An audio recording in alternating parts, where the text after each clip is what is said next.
In the book of Isaiah, the 6th chapter, you recall last week that we mentioned that incredible scene where Isaiah got to see into the throne of heaven and Jesus, God on that throne, and John tells us in John 12 it's Jesus also. But there's Jehovah when he sees that, and Isaiah's response to that incredible vision is powerful, because he cries out before God and says, "Woe is me, for I am lost.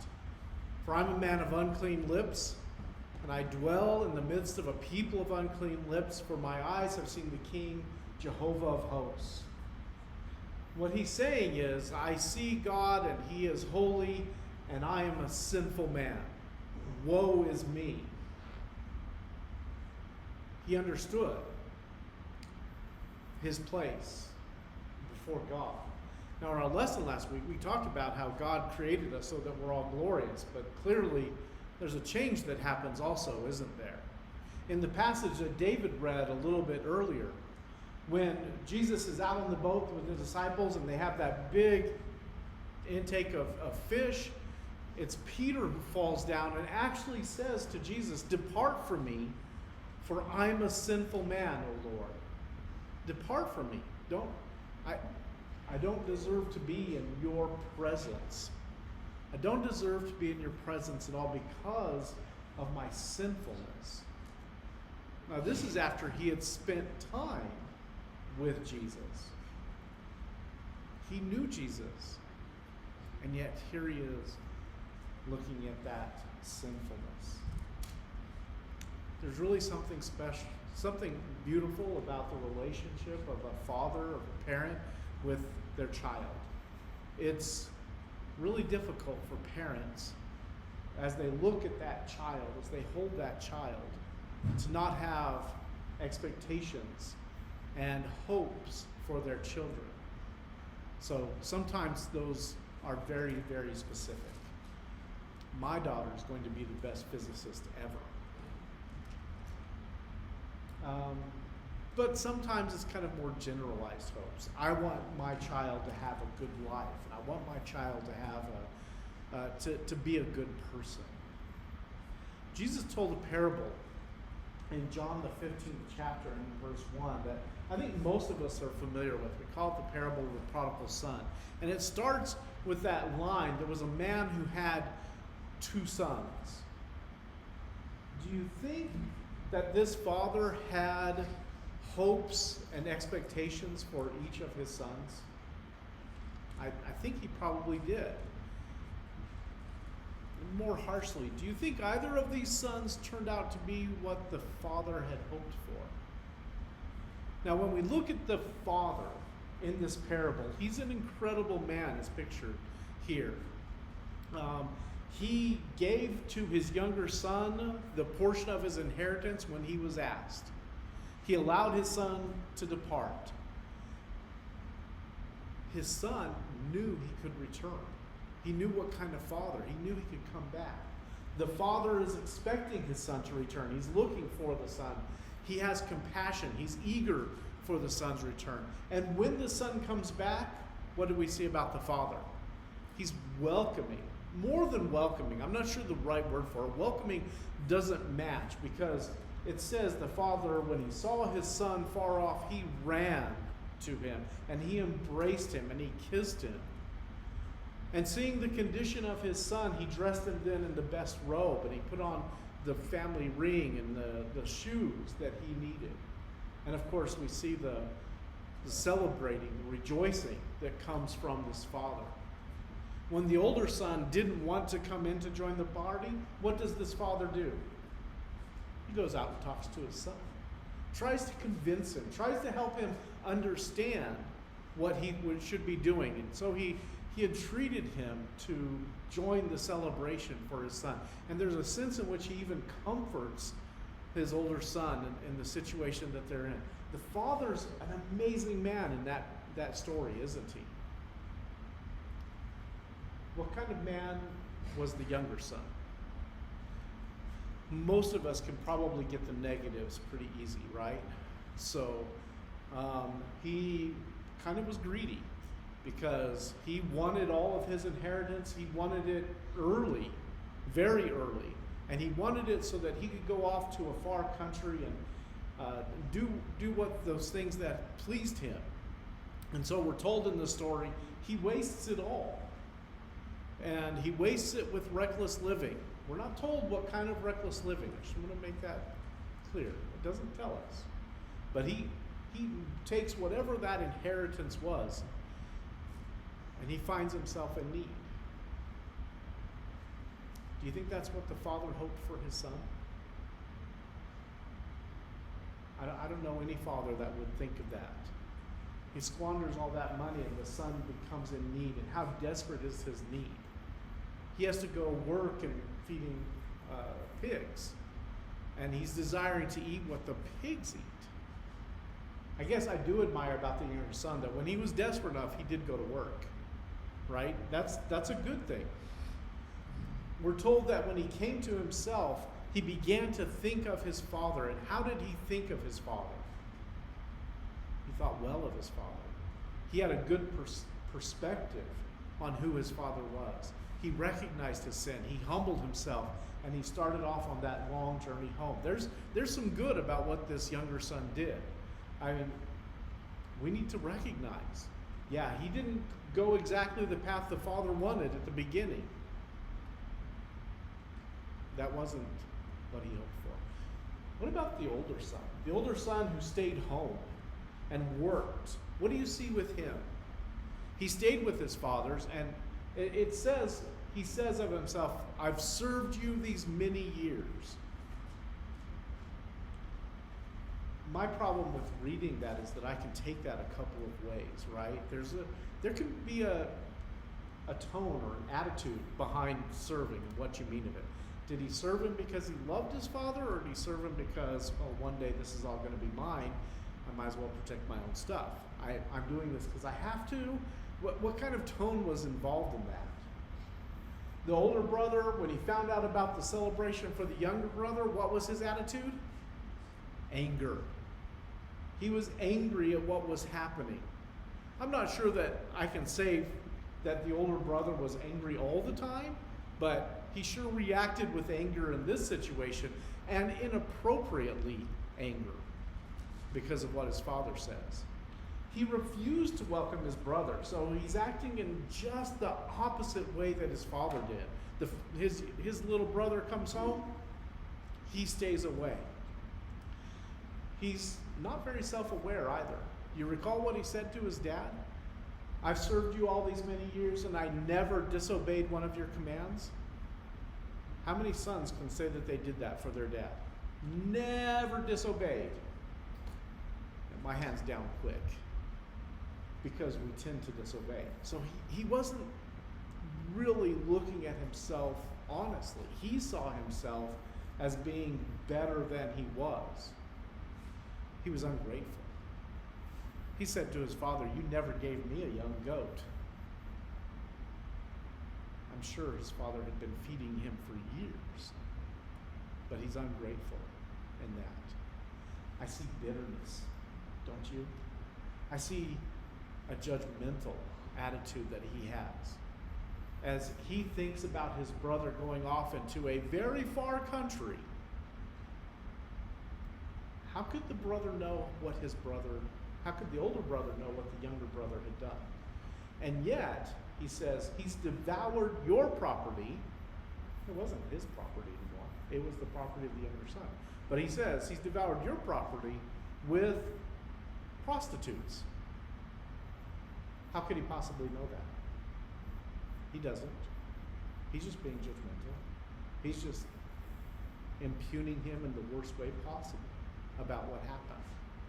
He's jealous because he says, you killed the fatted calf for him. So let me ask you this question. Did the older son turn out like the father hoped he would turn out? I don't think so either. I don't think either son turned out exactly like the father wanted him to. And really, there's an amazing parallel in this picture. Neither of these sons met those expectations of the Father, and at certain points they would have not have been praised by their Father either, would they? And there's a parallel here between the people of Israel, who were God's chosen people, and the Gentiles, those who were outside. We're going to spend the rest of our time this morning in the book of Romans, the first through the third chapters.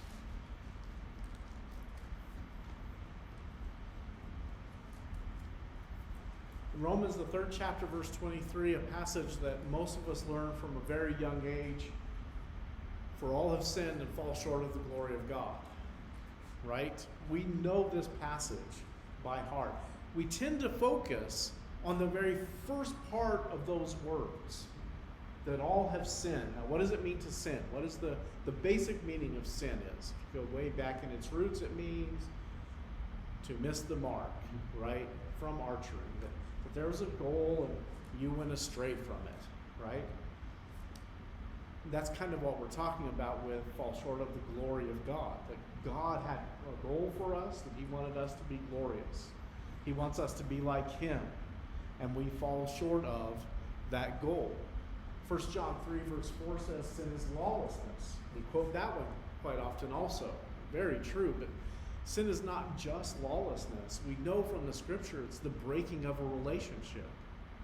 If you look at what Paul wrote in Ephesians, the 2nd chapter, verses 1 and 2, he says, "You were dead in your trespasses and sins, in which you once walked following the course of the world, following the prince of the power of the air, the spirit that is now at work in the sons of disobedience."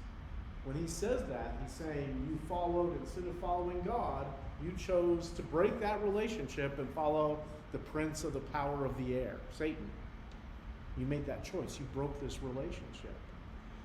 And so because of that, you've sinned. In your sin, you're dead in your trespasses. So all of us have sinned, and in that sin, we've fallen short of what God wanted us to be.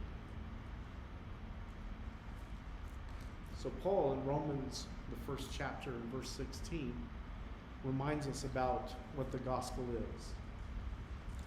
"For I'm not ashamed of the gospel, for it's the power of God for salvation to everyone who believes, to the Jew first, and also to the Greek. For in it the righteousness of God is revealed from faith for faith, as it is written, the righteous shall live by faith."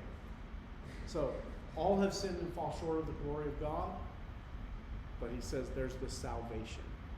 The gospel, the good news, is about that wonderful salvation that we can have. Who is it for? Really, he says in this passage, it's for everyone. Jew first, because they were taught first, but also the Gentiles. At this point, it's everyone. Gospel is a message for all have sinned. Salvation is for everyone. God's provided a solution. But in order to make this point of how important this is, Paul has to really show to us that we've all sinned. That's a real struggle for us, because there's probably a part of most of us that says, yeah, I know I've done some things that aren't exactly what they should be.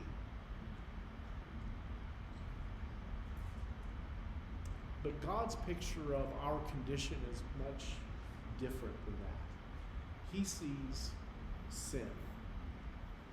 And so Romans 1 verse 18, right after he talks about this salvation, he talks about why we need to be saved.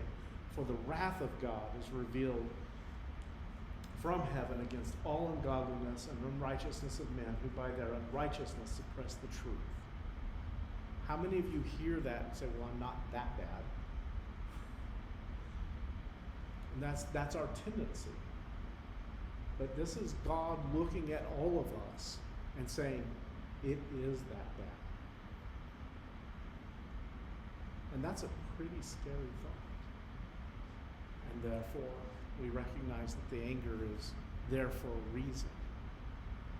Beginning in verse 21, it talks about the great struggle that we have that shows this sin.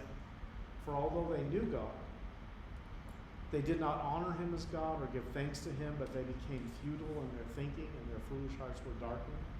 Claiming to be wise, they became fools and exchanged the glory of the immortal God for images resembling mortal man and birds and animals and creeping things.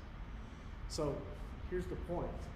Everyone can know about God. That's the verse I skipped. Everyone can know about God, but they make a choice to turn away from him. They don't honor him as God. Does that sound like the younger son in the parable?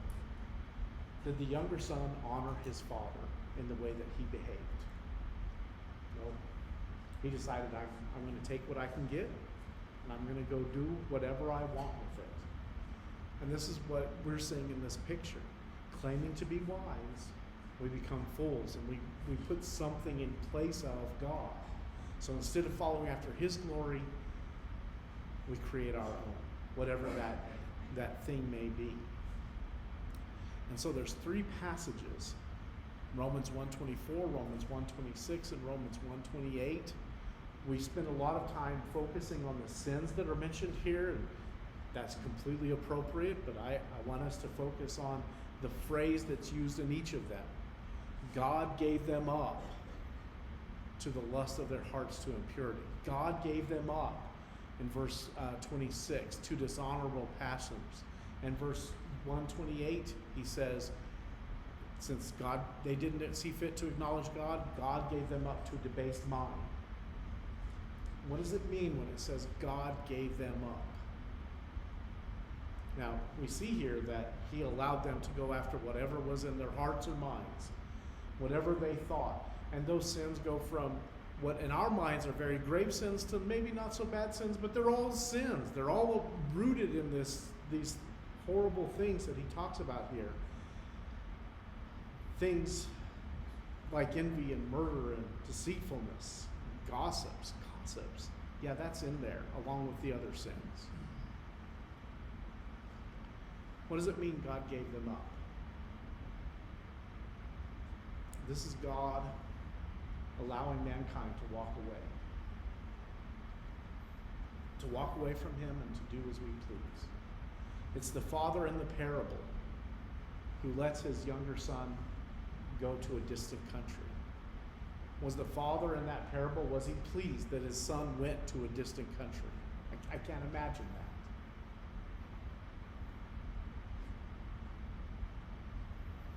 He knew what was in that young man's mind because he'd been a young man. So Paul tells us of God's wrath, certainly. But God's not just angry. He lets us make those choices. And we choose sin. We choose not to honor God, not to acknowledge God.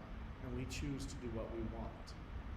And we see the results of that in the statement, don't we? Those choices lead us to impurity and dishonorable things and a debased mind.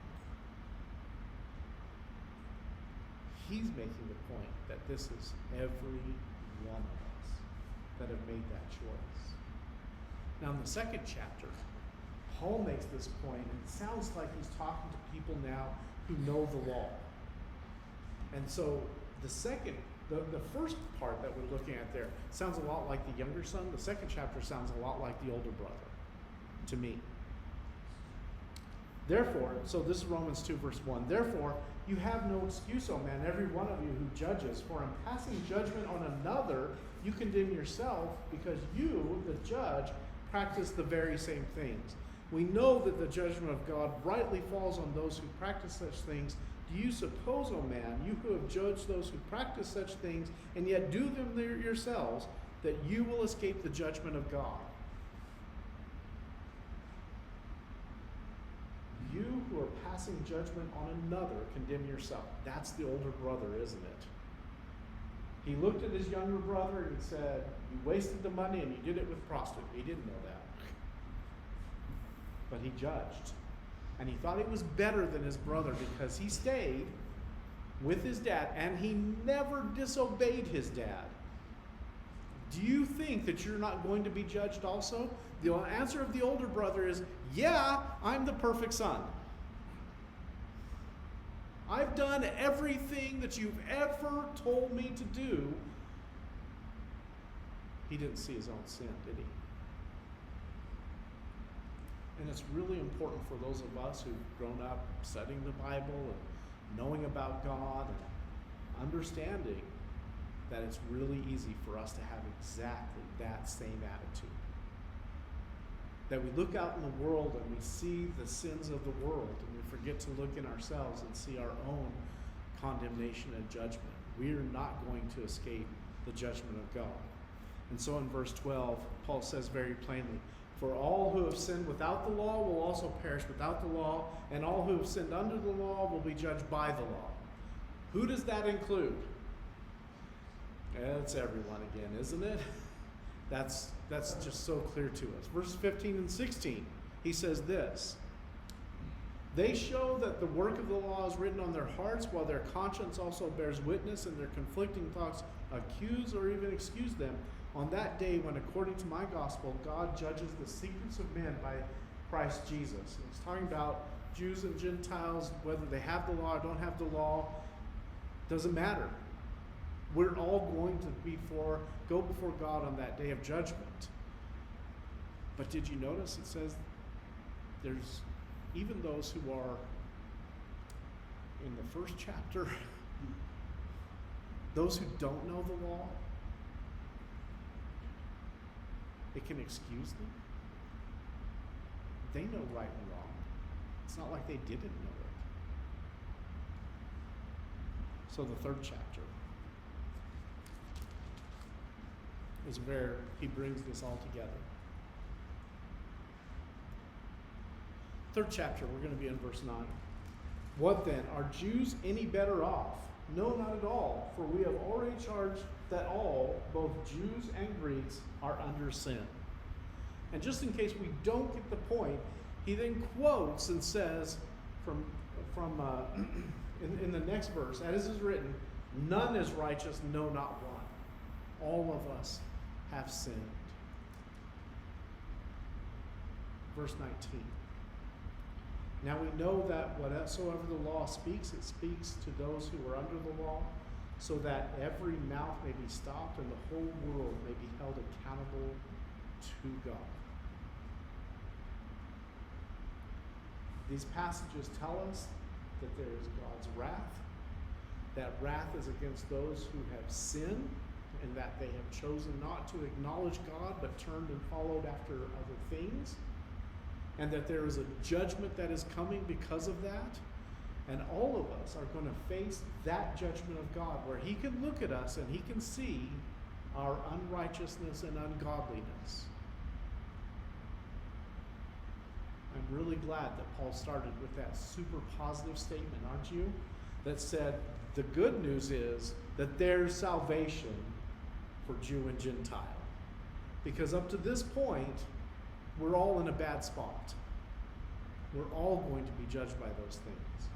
So by the time we get to Romans 3, verse 23, "For all have sinned and fall short of the glory of God," Paul's established that point really well, haven't we? But if we've all sinned, let me ask you this question. How can we go home?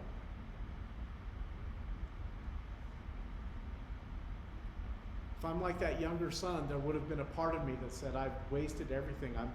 Why would my dad want me home? I'm better off staying away."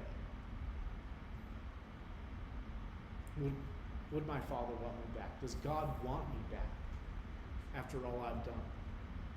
And this is where a lot of us stumble, because knowing that we've sinned and knowing that there is wrath, knowing that I haven't been what my Father wants me to be, knowing that he doesn't approve of what I am now, how can I go home?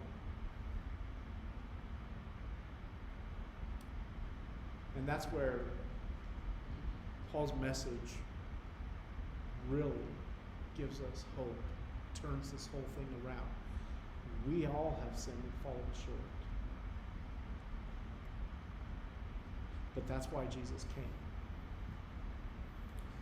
Hebrews, the 2nd chapter, verse 10, tells us it's fitting for him and for whom and by whom all things exist, that's Jesus, in bringing many sons to glory, should make the founder of their faith, of their salvation, perfect through suffering.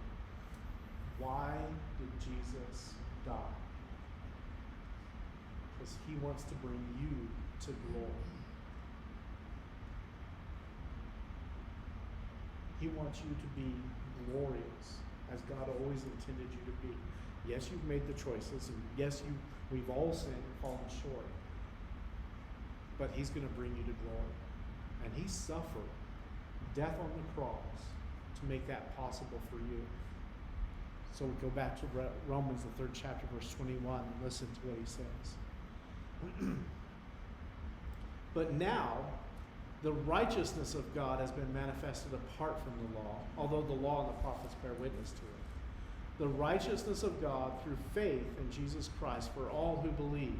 For there is no distinction, for all have sinned and fall short of the glory of God, and are justified by His grace as a gift through the redemption that is in Christ Jesus, whom God put forward as a propitiation by His blood to be received by faith.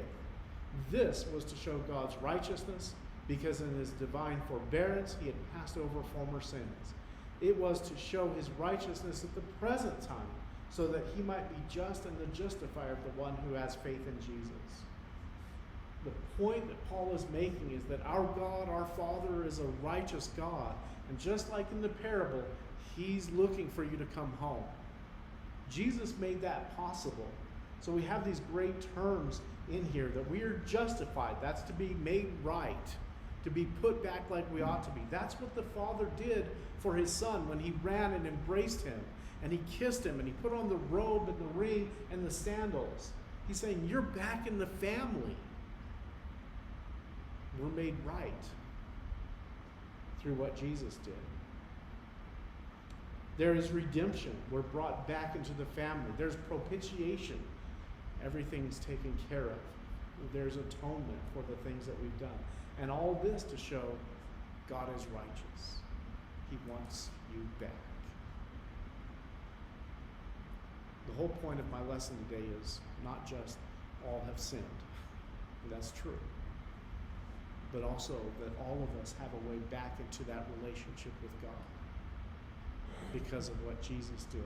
He wants to bring you from whatever place you're at, whether you're someone who's been a Christian for a long time and you're still struggling with sin, or you know nothing and you're just learning about how important it is to be saved.